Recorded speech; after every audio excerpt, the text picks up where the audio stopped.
নমস্কার বন্ধুরা, আমি মিতালি রান্নাঘরে আমার বন্ধুদের স্বাগত। আজকে আবার আমি একটি নতুন রেসিপি নিয়ে তোমাদের সামনে হাজির হয়েছি। যদি আমার চ্যানেলে কোনো নতুন বন্ধু হয়ে থাকো, চ্যানেলটিকে সাবস্ক্রাইব করে দিও, পাশে থাকা বেল বাটনটি ক্লিক করে দিও। তাহলে আমি যে নতুন রেসিপি আপডেট করব সবার আগে তোমাদের কাছে গিয়ে পৌঁছবে। পুরনো বন্ধুরাও আমার পাশে থেকো। আমি আজকে যে রেসিপি নিয়ে তোমাদের সামনে হাজির হয়েছি সেটি হচ্ছে বাটা মাছের ঝাল। কিভাবে আমি বাটা মাছের ঝাল করব সেটি আমি তোমাদের সাথে আজকে শেয়ার করব। বাটা মাছের ঝাল করব বলে এখানে আমি এরকম ছোট ছোট পিস 9 পিস বাটা মাছ নিয়ে নিয়েছি। আর বাটা মাছগুলো আমি ধুয়ে পরিষ্কার করে নিয়েছি। আমি নুন আর হলুদ মাখিয়ে দিচ্ছি। বাটা মাছের মধ্যে আমি নুন দিয়ে দিলাম আর আমি হলুদ গুঁড়োও দিয়ে দিলাম। দিয়ে আমি বাটা মাছটাকে একটু ভালো করে এরমভাবে মাখিয়ে নিচ্ছি। বন্ধুরা দেখো, আমি কড়া বসিয়ে দিয়েছি, ওভেন জ্বেলে দিয়েছি, আর আমি কড়াতে সর্ষের তেল দিয়ে দিচ্ছি। দিয়ে আমি বাটা মাছগুলো ভেজে নেবো। আগে তেলটা গরম হয়ে গেলে আমি মাছগুলো ছেড়ে দেবো। দেখো বন্ধুরা, তেলটা গরম হয়ে গেছে। এবার আমি তেলের মধ্যে একটু ছিটে ফোটা নুন দিয়ে দিলাম। তেলের মধ্যে একটু নুন দিয়ে দিলে মাছগুলো ভালো ভাজা হয়। এটা তোমাদের আমি একটা টিপস দিয়ে দিলাম। এরকম ভাবে মাছ ভাজবে, দেখবে মাছগুলো খুব সুন্দর কড়া ভাজা হয়। এবার আমি দেখো মাছের জলগুলো চিপে আমি মাছ ছেড়ে দিচ্ছি। আমি সব মাছগুলো একসাথে ভাজবো না, আমি আগে প্রথম পাটে কটা ভেজে নেবো, তারপরে বাকিগুলো দ্বিতীয় পাটে ভাজবো। আমি একটু চপিস করে আগে ভেজে নিচ্ছি। দেখো বন্ধুরা, মাছগুলো আমি এক পিট হয়ে গেছে, এক পিট আবার উল্টে দিচ্ছি। বেশি কড়া করবে না, আবার বেশি নরমও থাকবে না। এবার এই পিসটাও আমি এরমভাবে ভেজে নিচ্ছি। বন্ধুরা দেখো, মাছগুলো ভাজা হয়ে গেছে। আমি এবার মাছগুলোকে তুলে নিচ্ছি, আর ভাজবো না বেশি। ঠিক এরমভাবে মাছগুলোকে ভাজতে হবে।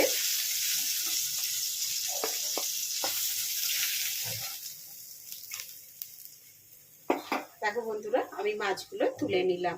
এইভাবে আমি দ্বিতীয় পাটেও আর যে মাছগুলো আছে ছেড়ে দিচ্ছি।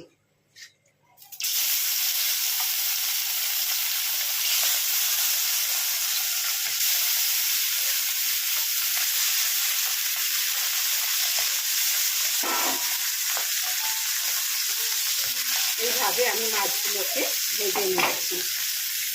দেখো বন্ধুরা, মাছের যে তেলটা রয়েছে তার মধ্যে আমি দেখো একটু কালো জিরে দিয়ে দিয়েছি ফোড়ন। আর এর মধ্যে আমি কাঁচা লঙ্কা দিয়ে দিচ্ছি। 3খানা কাঁচা লঙ্কা দিয়ে দিলাম। দিয়ে আমি কাঁচা লঙ্কাটা ভালো করে ভেজে নিচ্ছি। ফোড়নটা আগে আমি একটু ভালো করে ভেজে নিচ্ছি। দেখো বন্ধুরা, ফোড়নটা ভাজা হয়ে গেছে। এবার আমি এর মধ্যে পেঁয়াজ ছেড়ে দিলাম। পেঁয়াজটা দিয়ে আমি পেঁয়াজগুলোকে ভালো করে লাল লাল করে ভেজে নিচ্ছি। আর পেঁয়াজটা আমি একটা বড় গোটা পেঁয়াজ ছোট ছোট করে কুচিয়ে দিয়ে দিয়েছি। পেঁয়াজটাকে আমি ভালো করে ভেজে নিচ্ছি। পেঁয়াজটা ভাজা হয়ে গেছে। এবার আমি এর মধ্যে কিছু টমেটো কেটে রেখেছি একটা, সেই টমেটোটা ছেড়ে দিলাম। আর টমেটোটা দিয়ে আমি একটু ভালো করে ভেজে নিচ্ছি। আর এর মধ্যে আমি একটু নুন দিয়ে দিচ্ছি।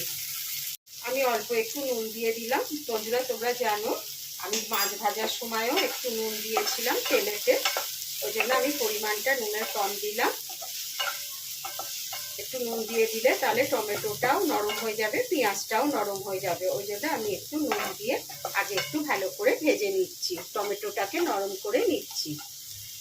দেখো বন্ধুরা, টমেটোটা নরম হয়ে গেছে। এবার আমি এর মধ্যে একটু হলুদ দিয়ে দিলাম, একটু কাশ্মীরি লঙ্কার গুঁড়ো দিয়ে দিলাম, দিয়ে একটু ভেজে নিচ্ছি।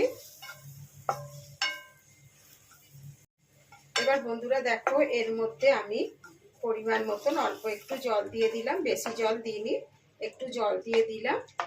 দিয়ে আমি মশলাটাকে আগে ভালো করে কষে নিচ্ছি। আমি একটু ঢাকা দিয়ে রাখলাম, ঢাকা দিয়ে একটু মশলাটাকে ভালো করে কষে নিচ্ছি। দেখো বন্ধুরা, আমি ঢাকাটা খুলে নিলাম। আর দেখো মশলাটা আমার কষা হয়ে গেছে। এবার আমি এর মধ্যে দেখো সর্ষে বেটে রেখেছিলাম, সেই সর্ষেটা আমি দিয়ে দিলাম, সর্ষে বাটাটা। দিয়ে আমি আগে আবার একটু ফুটিয়ে নিচ্ছি, তারপরে এর মধ্যে আমি বাটা মাছগুলো ছেড়ে দেবো। একটু ঢাকা দিয়ে আবার আমি ফুটিয়ে নিচ্ছি। দেখো বন্ধুরা, ঝোলটা আমার ফুটে গেছে, দেখো গ্রেভিটা হয়ে গেছে। এবার আমি দেখো এর মধ্যে মাছগুলোকে ছেড়ে দিচ্ছি।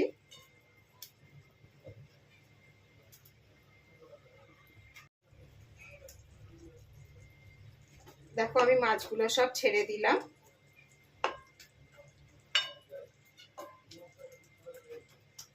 দেখেছো বন্ধুরা, আর এর মধ্যে দেখো আমি একটুখানি ধনে পাতা ছড়িয়ে দিচ্ছি, খেতে খুব সুন্দর টেস্ট হয়। আর আমি মাছটাকে একটু ঢাকা দিয়ে আবার ফুটিয়ে নিচ্ছি।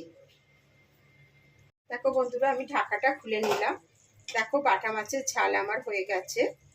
যদি তোমাদের এই রেসিপিটি ভালো লেগে থাকে তাহলে লাইক শেয়ার কমেন্ট করতে যেন ভুলো না।